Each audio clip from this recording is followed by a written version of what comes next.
حدیث مبارکہ میں آتا ہے نبی مکرم شفیع معظم صلی اللہ علیہ وسلم آپ نے ارشاد فرمایا سومو تاسیحو، یعنی روزہ رکھو صحت یاب ہو جاؤ گے۔ یہ روزہ اللہ کی طرف سے ایک عظیم نعمت ہے اور ایک عظیم تحفہ ہے۔ کیونکہ وقت کی بہت قلت ہے، اس کی وجہ سے پورا موضوع تو ہم آپ کی بارگاہ میں نہیں رکھ پائیں گے، مگر سب کا ایک خلاصہ کلام آپ کی بارگاہ میں رکھنا چاہتے ہیں۔ ایک پروفیسر ہیں امریکہ کے، انہوں نے اسلام پر ریسرچ کرنا شروع کیا۔ کافی دیر ریسرچ کرتے رہے نا، تحقیق کرتے رہے۔ ریسرچ کا مطلب یہ ہے، تو ریسرچ کرتے رہے کہ آخر اسلام کی کیا خوبیاں ہیں، کیا اوصاف ہیں۔ تو جب انہوں نے ریسرچ کی اور ایک مطالعہ کرنا شروع کیا، تو مطالعہ کرتے کرتے بعد میں پھر اس چیز پر ریسرچ کی کہ یہ مسلمان روزہ کیوں رکھتے ہیں۔ پورا میرے پاس آرٹیکل موجود ہے کہ یہ مسلمان روزہ کیوں رکھتے ہیں، اس کی وجہ کیا ہے۔ تو پوری تحقیق کرتا رہا وہ، اور لاسٹ پہ تحقیق کرنے کے بعد اس نے ایک نتیجہ نکالا، اور وہ نتیجہ یہ تھا کہ جیسے پورا خلاصہ نکالا، اور خلاصہ نکال کے وہ لکھتا ہے کہ روزے کے فوائد کیا ہیں، طبی فوائد کیا ہیں۔ اگر میڈیکل کو سامنے رکھا جائے تو طبی فوائد اس کے کیا بنتے ہیں، اس کے جو فوائد لکھے ہیں وہ ہم آگے آپ کو بتائیں گے۔ مگر اس سے پہلے وہ پورا ریسرچ کرنے کے بعد میں یہ لکھتا ہے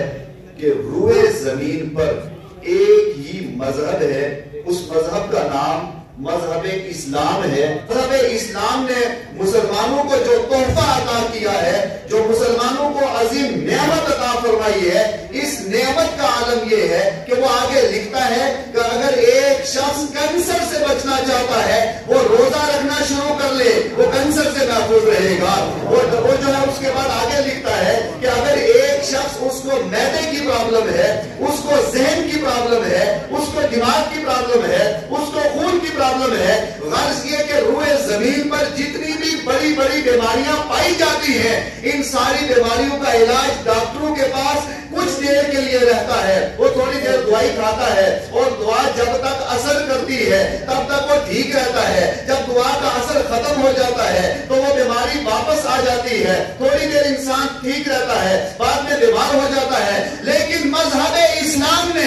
مسلمانوں کو جو عظیم تحفہ عطا کیا ہے، اگر اس تحفے کے اوپر ہر مہینے یہ عمل کرتے رہے تو پوری زندگی ساری بیماریوں سے محفوظ رہیں گی۔ یہ خود ریسرچ کرتے ہوئے لکھتا ہے کہ اگر مسلمان روزہ رکھتے رہیں، پھر آگے لکھتا ہے کہ اس کی ایک مثال دی ہے، اور مثال یہ کہ سب سے پہلی مثال دماغ کے لیے ہے۔ اب جسم کے لیے ضروری ہے کہ انسان ریسٹ کرے، جب تک ریسٹ نہیں ہوگا، آرام نہیں کرے گا، تو انسان دن بہ دن بیماریوں کا، وہ جو اس کا جسم ہے وہ بیماریوں کا مجسمہ بن جاتا ہے۔ جب تک انسان آرام نہیں کرے گا، اور آج کے دور میں تو خیر موبائل موجود ہے، انسان کتنی دیر آرام کرے گا، فوراً جناب 24 گھنٹے اسی پر بیزی رہتا ہے، وقت نہیں ملتا اس کو، یا تھوڑی دیر وقت مل جائے تو جیسے زندگی گزارتا ہے گزار لیتا ہے۔ لیکن یہ لکھتا ہے کہ روزہ ایک ایسی عظیم نعمت ہے کہ روزہ انسان کی پوری زندگی کو تبدیل کر دیتا ہے، پوری زندگی کو، اور اس کا جو نظام ہے اس پورے کو چینج کرتا ہے۔ اور چینج ایسے ہوتا ہے کہ جب انسان 24 گھنٹے یا 18 گھنٹے اور 17 گھنٹے 18 گھنٹے اس نے لکھا ہے کہ کم سے کم جب 17 18 یا 20 گھنٹے اتنی دیر وہ ریسٹ کرتا ہے، کوئی چیز کھاتا نہیں پیتا نہیں، تو وہ لکھتا ہے کہ جب انسان زیادہ کھاتا ہے تو زیادہ کھانے کی وجہ سے اس کا جسم پھول جاتا ہے، اور جسم جب پھول جاتا ہے تو انسان بیکار ہو جاتا ہے، کمزور ہو جاتا ہے۔ لیکن اس کے مقابلے میں وہ آدمی جو کم کھاتا ہے تو اس کا خون، جو ہڈیاں ہیں، اندر ہڈی ہے، ہڈی کے اندر صلاحیت کرتا ہے، اور جب ہڈی کے اندر صلاحیت کرتا ہے کچھ عرصہ انسان خالی پیٹ رہتا ہے، اس کا دماغ خالی رہتا ہے، اس کا جو کلیجہ ہے،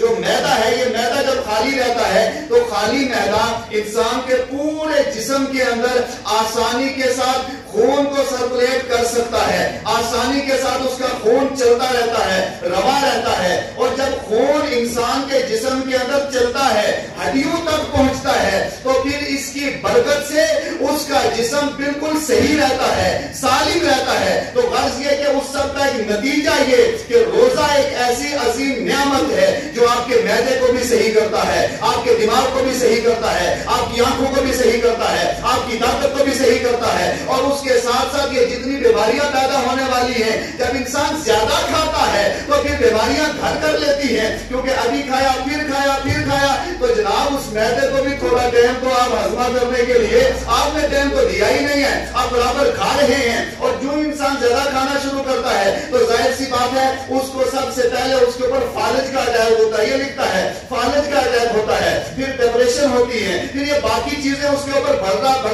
بڑھنا شروع ہو جاتی ہیں۔ لیکن جب انسان پرہیز کرتا ہے اس کا معدہ مضبوط ہوتا ہے، اور معدہ مضبوط ہونے سے کیونکہ انسان کے جسم کا تعلق دل سے ہے، اور جب دل صحیح ہوتا ہے بالکل سالم ہوتا ہے تو انسان کا جسم صحیح سالم ہوتا ہے۔ نتیجہ یہ نکلا اے مسلمانوں روزہ رکھتے جاؤ، اللہ دنیاوی طور پہ بھی طاقت عطا فرمائے گا، روحانی بھی طاقت عطا فرمائے گا۔